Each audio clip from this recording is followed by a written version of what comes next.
I understand if you want to start here, it's more comfortable in order to give you the max range of motion, but also you're able to see exactly where you're going.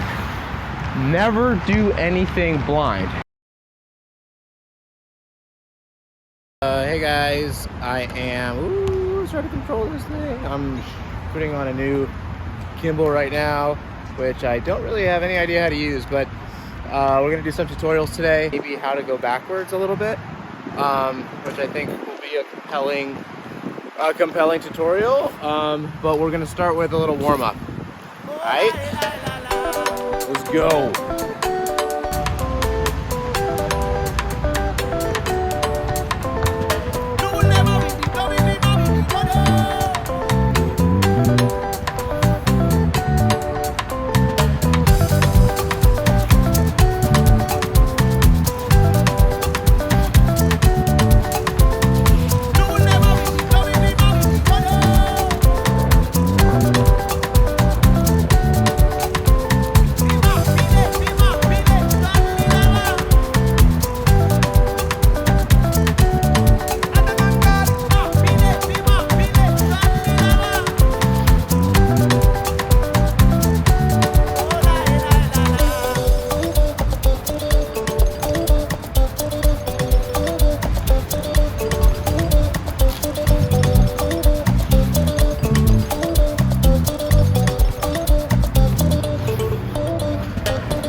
It's not incredibly hot, but it is so humid.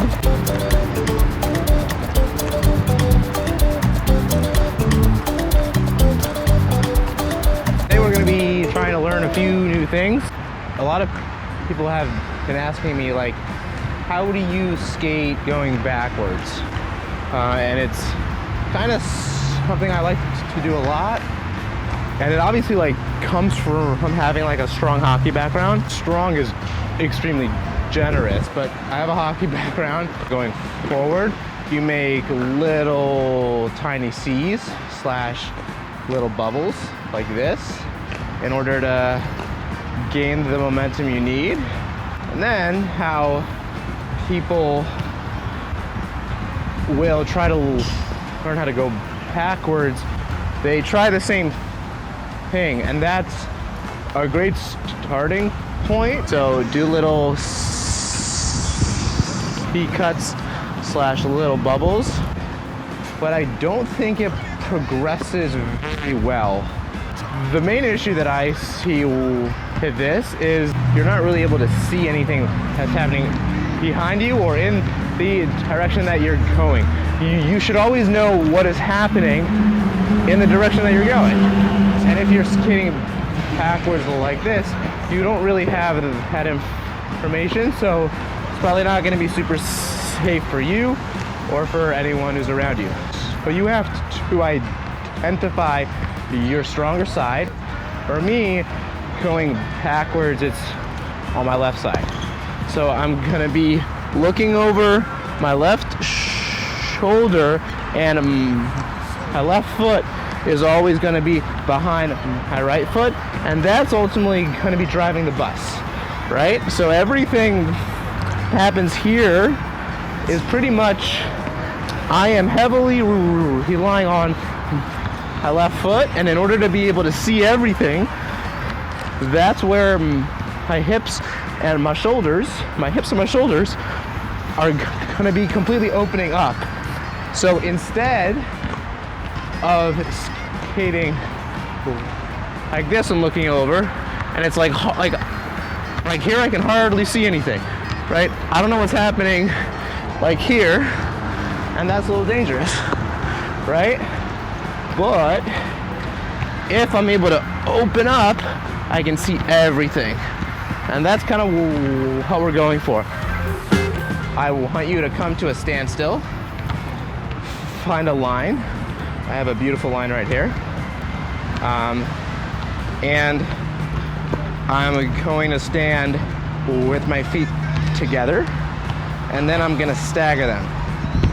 This hip and shoulder is aligned to this foot, and I can see everything that's happening behind me. So, again, bring your feet together, stagger them a little bit, look forward, and then look back, and try to stay relatively in control. Keep a low center of gravity, bend your knees, look forward, look backwards. Look forward, look backwards. You can also spread your arms accordingly. Instead of skating backwards like this, where you can't see anything, you have no idea what's happening around you, right? You wanna stagger your legs, stay low, bend your knees, push into the front of your boot, so your shin at the front of your liner or your skate, and then you want to just hold your hips and your shoulders in line with that foot. I understand if you want to start here, it's more comfortable, but you want to eventually graduate to keeping one foot behind the other and opening your hips and your shoulders in order to give you the max range of motion, but also you're able to see exactly where you're going. Never do anything blind. Another exercise, whether you're skating forward or backwards, is to use your arms as your steering wheel, right?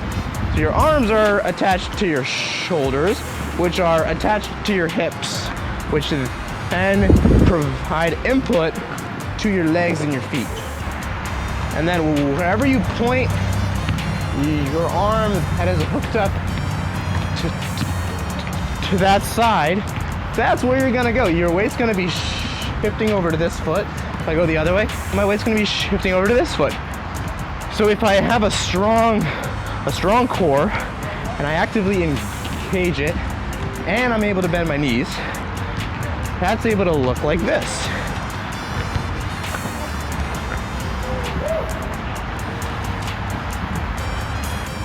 To help you slow down and help you initiate your turns. And that's how you start skating backwards. The next, progression is understanding edges. I'm trying to carve really hard to the left. The right foot is going to be on an inside edge. And my left foot, if I want to have the max amount of control, acceleration, and power, my left leg should be on an outside edge. This is an outside edge. I'm leaning over the skate, and I'm kind of almost falling to the outside. Turning left, my right foot is on an inside edge, my left foot is on an outside edge. And that's how you carve. If I'm going the other way, my inside leg, which is my right leg, is on an outside edge, and my left foot, which is my outside leg, is on an inside edge. That's how you're carving, right? So the same thing applies if you're skating backwards. And I just go back and forth in order to control my speed. If I need to speed up, I can really push into the edge, right? If you watch a lot of skiers, freestyle skiers who I have seen, and they ski going backwards, every turn they're trying to open up that hip the most amount. So a lot of them actually alternate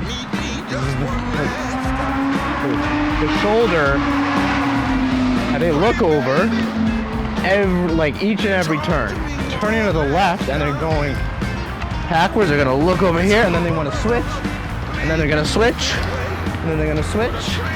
And this means it's easier for their controlling ski or their turning ski to be on edge the longest.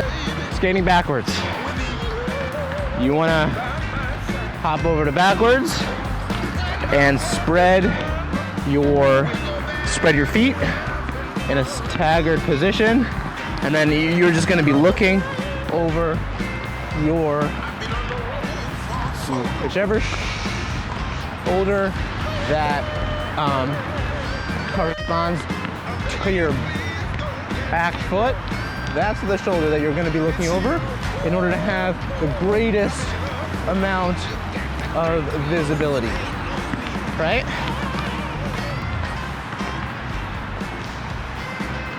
Okay, that's it for skating backwards tutorial. We'll try to make this consumable. It's gonna be a lot of work.